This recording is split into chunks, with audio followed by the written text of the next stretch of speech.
Okay, I've got a problem here with my button is bigger than my buttonhole foot. So I'm going to put the buttonhole settings on my machine, but I am going to hold it instead. But I have to use this lever to tell my machine what to do. First, it's going to go back straight with a straight stitch.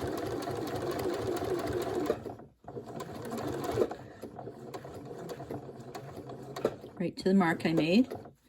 And then I push this and it starts zigzagging, coming forward.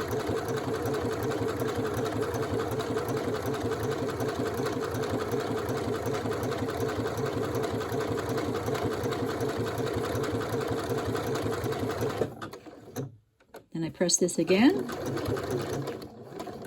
and it's going to change its mind and start going straight stitch back again.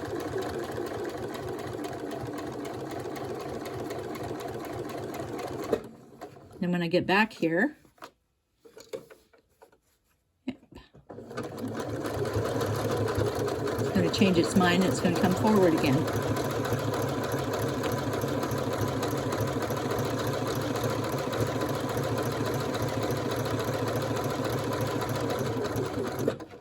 When I come to the end, I press this again.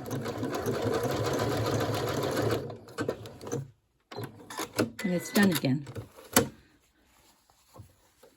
There you go. I'm going to practice a couple more. So that's how you use your buttonhole settings without your buttonhole foot.